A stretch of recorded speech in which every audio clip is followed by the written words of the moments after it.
पकड़ पकड़ पकड़ पकड़, जल्दी चल जल्दी चल जल्दी चल जल्दी चल, पकड़। दोनों भाग रहा है भाग रहा है भाग रहा है, पड़ेगा, दोनों को एक साथ भागने नहीं देंगे। पकड़ो पकड़ो। पकड़ पकड़ पकड़ पकड़, दोनों को ही पकड़ना होगा, दोनों को पकड़ना होगा, पकड़ पकड़।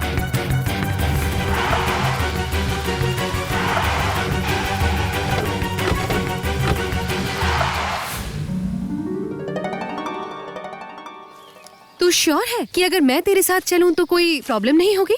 प्रॉब्लम क्यों होगा? तूने ही तो कहा था तुझे बाबा सत्यनिधि का आश्रम देखना है, इसलिए मुझे लगा उन पे ही जब डॉक्यूमेंट्री बना रही हूँ तो इसी बहाने तू भी उनसे मिल लेना। अच्छा, तो हम सीधे आश्रम ना जाकर कहाँ जा रहे हैं? हम पहले इस गांव के प्रधान प्रलय भट्टाचार्य के पास चलेंगे। वो बाबा के बड़े भक्त हैं, आश्रम भी जाते रहते हैं। वहीं हमें बाबा सत्यनिधि के आश्रम तक ले जाएंगे। मेरे गांव में अन्याय मैं बिल्कुल बर्दाश्त नहीं करूंगा।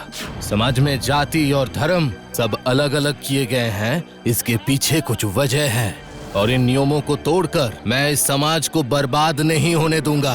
गांव के प्रधान तो यही हैं, मगर यहाँ आखिर चल क्या रहा है? लगता है गांव में कुछ सीरियस हुआ है, उसी की पंचायत बैठी है।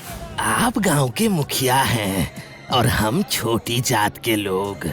आपका हर फैसला हमें मंजूर है, पर लड़का लड़की तो अभी ज्यादा बड़े नहीं हैं। उनसे बस एक गलती हो गई, वापस आने पर समझाया नहीं जा सकता।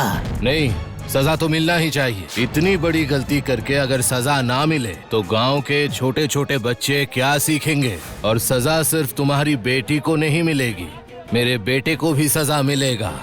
सुधा और नीलय जब दोनों भाग गए हैं तो फिर दोनों को अलग अलग सजा क्यों मिलेगी? तुम्हारे बेटे के प्रायश्चित करने से काम चल जाएगा और मेरी बेटी की बलि चढ़ानी होगी। हाँ, करना पड़ेगा क्योंकि यही बाबा का हुक्म है। और वैसे भी तेरी बेटी छोटी जात की होके मेरे घर में नजर डाली है, ब्राह्मण के बेटे को फुसला कर भगा ले गई। हाँ, बाबा ने ऐसा फैसला क्यों दिया है क्या मुझे नहीं पता। तू अपनी बीवी को रोक ले, वरना तेरी बेटी के साथ साथ तुम लोगों को भी अलग कर दूंगा। नहीं नहीं मुखिया साहब, ऐसा मत कीजिए। तुम चुप हो जाओ। हाँ, चलो अभी घर चलते हैं, चलो। और सब लोग ध्यान से सुन लो, अगर किसी को सुधा निलय के बारे में पता है तो तुरंत बता दो, वरना बाद में अगर मुझे पता चला तो अच्छा नहीं होगा। बाबा का हुक्म ना होता तो मैं उस लड़की को जिंदा दफन कर देता। वाह, क्या बात है, बिल्कुल गांव के मुखिया के लायक बात कही है आपने। हाँ, किसी दिन इसी गांव के लोगों ने आपको इस गांव का मुखिया बनाया था ताकि गांव में सुख शांति बनी रहे, और आज आप खून करने की बात कर रहे हैं, वो भी सिर्फ इसलिए क्योंकि दो लोगों ने एक दूसरे से प्यार किया है। आप कौन है मैडम जो मेरे गांव के मामले में टांग अड़ाने आ गए? मेरा नाम मालिनी सेन है और मैं आपके गांव के मामले में टांग अड़ाने नहीं आई हूँ। मैं अपने देश के दो मासूम बच्चों की जान बचाने आई हूँ। ये सब नाटक आप अपने शहर में जाकर कीजिए मैडम, मिलावट का काम आपके शहर में चलता होगा। हमारे गांव का खून पवित्र है और मैं उसमें किसी तरह की मिलावट नहीं होने दूंगा। जरूरत पड़ी तो मैं अपने ही बेटे का सर अपने हाथों से काटने में भी नहीं झिझकूंगा। एक बाप अगर इतना निष्ठुर होकर अपने ही बेटे को जान से मारने की बात करता है तो वो अपने गांव के प्रति भला क्या ही जिम्मेदारी निभाएगा। लेकिन आप ये मत सोचिएगा कि आपके चाहने से ही आज के इस दौर में खड़े होकर आप जात पात के नाम पर दो जिंदगियों को तहस नहस कर देंगे। याद रखिएगा, देश में कानून नाम की भी कोई चीज है। तो यहाँ खड़े होकर वक्त बर्बाद करने के बजाय थाने ही जाइए, देखिए क्या कर सकती हैं। आप लोगों के होते किसी इंसान की इतनी हिम्मत कैसे हो जाती है कि वो खुलेआम दो बालिक लोगों को सजा देने की बात करे? आराम से मैडम, आराम से, इतना गुस्सा मत हो जाइए, ये उनका आपसी मामला है, उन पर ही छोड़ दीजिए। ये लीजिए मैडम, चाय पी लीजिए। वैसे भी लाते लाते चाय ठंडी हो गई है, पीने से आपका सर भी ठंडा हो जाएगा। भुवन सही कह रहा है, आप शहर से आई हैं, यहाँ घूमिए फिरिए, यहाँ का ताज़ा हवा लीजिए, बेवजह इन बातों में क्यों पड़ रही हैं? उन्हें उनके ही नियम के मुताबिक चलने दीजिए। अजीब बात है, क्या ये गांव देश से बाहर है जहाँ कोई अलग ही कानून चलेगा? आप चाहे तो इस अन्याय को रोक सकते हैं।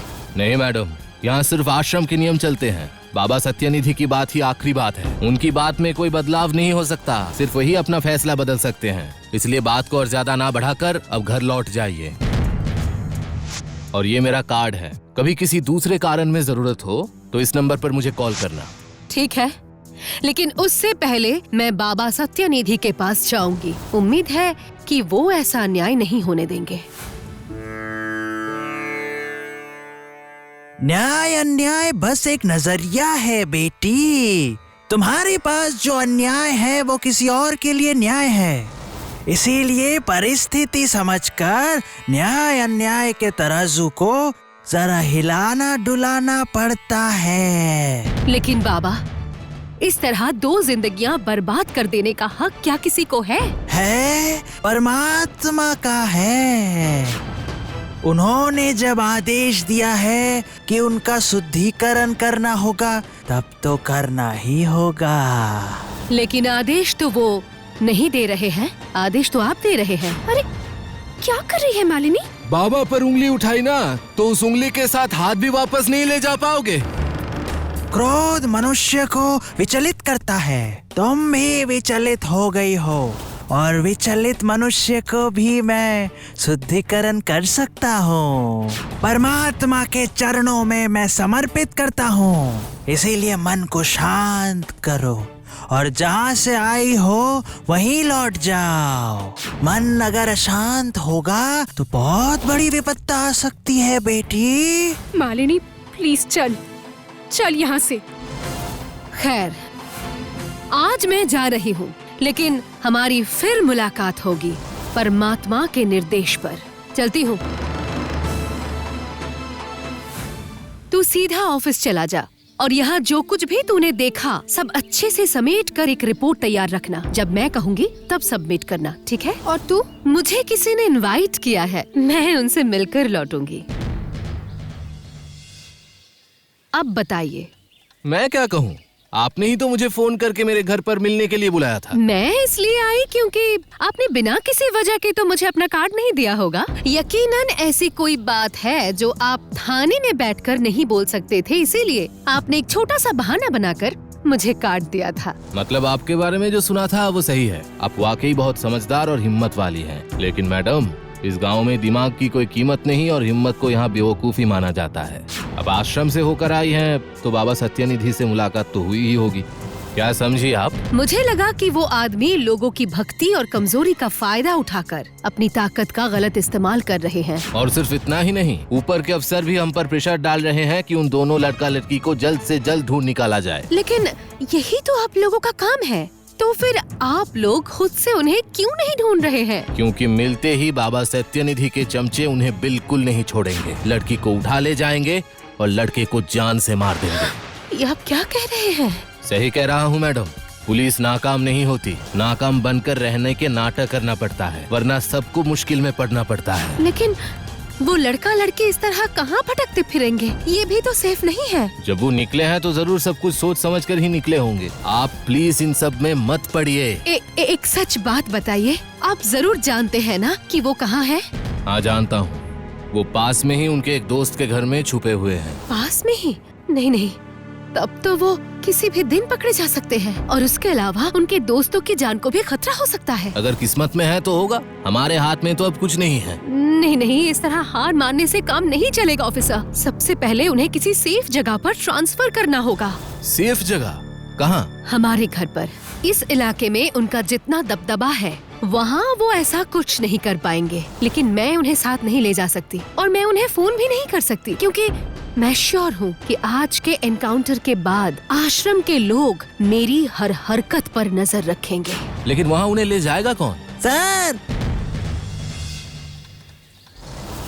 आज बढ़िया मछली मिली है। मुझे भी बढ़िया आदमी मिल गया है, भुवन ले जाएगा उन्हें। लेकिन अगर उन्हें भी किसी ने... उस पर कोई भी शक नहीं करेगा। भुवन पुलिस के काम से ज्यादा संसार का काम बहुत अच्छे से संभालता है, इसलिए कांस्टेबल होने के नाते उसे ज्यादा कोई अहमियत नहीं देता। इसलिए वो कहाँ जा रहा है या नहीं जा रहा है, इस पर किसी का ध्यान नहीं जाएगा। हाँ, वो मुझ पे कोई ध्यान नहीं देता। मैं पुलिस स्टेशन जाके खाना ही बनाता हूँ। क्या करना होगा बोलिए मुझे। अच्छे से सुन, आज शाम बाजार जाने का बहाना करके जीप लेकर निकलना। सुधा और निलय जहाँ है उस जगह का एड्रेस मैं तुझे दे दूंगा।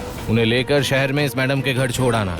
मैं अपने हाथ से एक चिट्ठी लिख देती हूँ, वो आप घर वालों को दे दीजिएगा, बस काम हो जाएगा। और इस बीच खबरदार कोई फोन वोन मत करना। काम हो जाए तो सीधे थाने आकर बता देना। और सुन, ध्यान रखना किसी को जरा भी पता ना चले। ठीक है।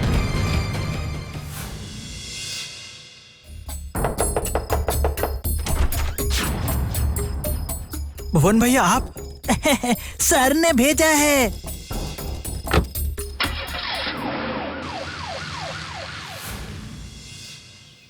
क्या हुआ, कोई खबर मिली? नहीं, भुवन को तो अभी तक आ जाना चाहिए था। आपके घर से कोई फोन वोन आया था क्या? नहीं, मैंने तो चिट्ठी लिखने के बाद फोन करने से मना किया था, कहीं कोई मेरा नंबर ट्रैक ना कर ले, इस डर से।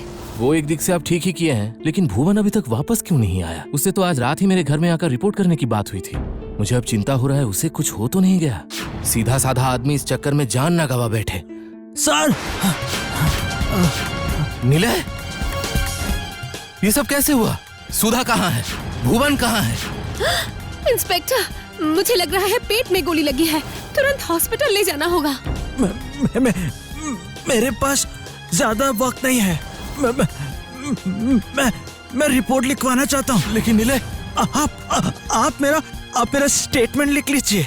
मैं साइन कर दूंगा, प्लीज। साइन तो हो चुका है, बयान लिखा जाएगा। सब कुछ साफ साफ बताओ। कल रात में हम दोनों भुवन भैया के जीप में निकलने के कुछ देर बाद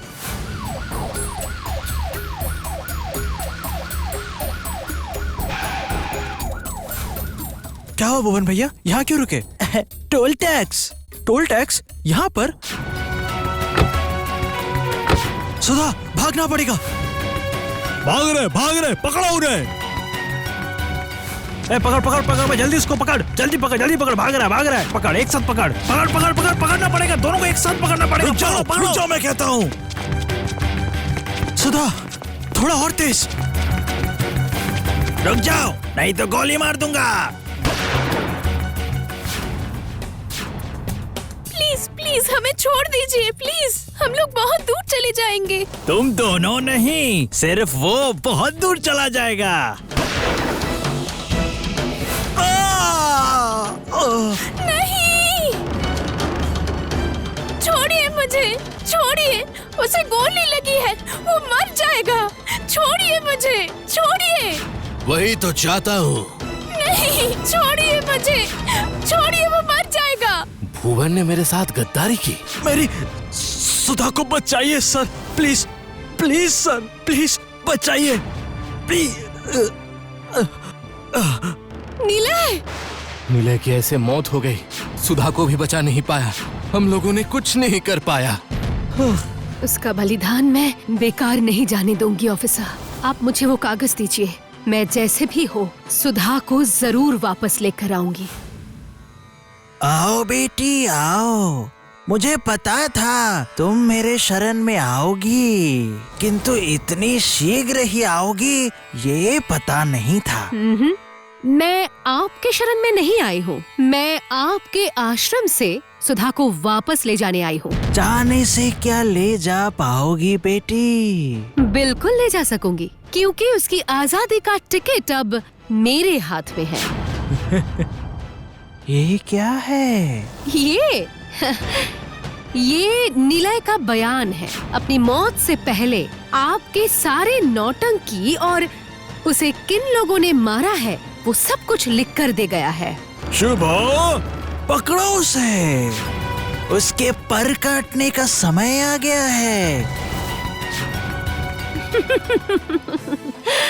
आप चाहे तो मेरे पर काट ही सकते हैं, लेकिन दिक्कत ये है कि मैं यहाँ आने से पहले पुलिस हेडक्वार्टर में अपनी लोकेशन बता कर आई हूँ और साफ कह कर आई हूँ, अगर मैं सही वक्त पर वापस नहीं लौटी तो समझ लेना कि आपने मेरा खून कर दिया है। यहाँ तक कि अभी भी मेरा फोन ट्रैक कर रहे हैं। अब बताइए, एक लड़की के लिए क्या आप इतना बड़ा रिस्क लेंगे? ओ, और हाँ, एक और बात, वो बस एक फोटोकॉपी है। असली लेटर किसी सुरक्षित जगह पर है। अगर सुधा मुझे वापस नहीं मिली तो वो सीधा हेडक्वार्टर्स पहुंच जाएगा। क्या चाहती हो तुम? सुधा को? सिंपल। और सुधा को छोड़ देने पर वो लेटर पुलिस के पास नहीं जाएगा, इसका क्या प्रमाण है? नहीं है, कोई प्रमाण नहीं है। लेकिन इस वक्त मुझ पर भरोसा करने के अलावा आपके हाथ में कोई दूसरा ऑप्शन भी तो नहीं है ना? क्योंकि अगर मैं सुधा को लिए बिना यहाँ से लौटी तो पुलिस के साथ साथ कोलकाता के बड़े बड़े न्यूज चैनलों पर भी इस पूरी घटना को डेमोन्स्ट्रेट करके दिखाया जाएगा। और वैसे भी अपराधियों को पकड़ना मेरा काम नहीं है, वो पुलिस का काम है। मुझे तो बस सुधा मिल जाए, मैं उसी में खुश हूँ। आप सोच कर देख लीजिए कि आपको क्या करना है। सुधा को छोड़ दो सुबोध। लेकिन बाबा, जो कह रहा हूँ वो करो। अगर आप नहीं होती तो औरों की तरह ये लड़की भी बर्बाद हो जाती। आपका दिल से बहुत बहुत शुक्रिया। मगर अब मेरा जीने का क्या फायदा? निलय को छोड़कर मैं कैसे रहूंगी? निलय का खूनी खुलेआम समाज में घूमता रहेगा, ये मुझसे सहा नहीं जाएगा। सहना भी मत, अन्याय नहीं सहोगी तुम। कभी कोई अन्याय बर्दाश्त नहीं करोगी। और रही बात अपराधियों की, तो बहुत जल्द मैं उस सत्यनिधि का असली सच सबके सामने लाऊंगी। ये कहानी यहीं खत्म नहीं होती। मैं जीना नहीं चाहती। निलय वापस आ जाए तो भी नहीं। क्या कहा आपने? अभी तक जिंदा है वो निलय का बच्चा। इस बार गोली से उसका काम तमाम कर दूंगा। अगर निलय को बचाना है तो चुपचाप बाबा के पैर में खुद को समर्पित कर दे। अगर इतना सा रिस्क नहीं उठाया तो वो सत्यनिधि पूरे गांव को अजगर की तरह जिंदा निकल जाएगा। और न जाने कितने ऐसे सुधा और निलय अंधविश्वास के दलदल में डूब जाएंगे। आपकी इस लड़ाई में मैं आपके साथ खड़ी रहूंगी। मालिनी भाभी की दिलचस्प कहानियों के लिए एनिमेट्रिक्स हिंदी को सब्सक्राइब करें और बेल आइकन प्रेस करना मत भूलिए।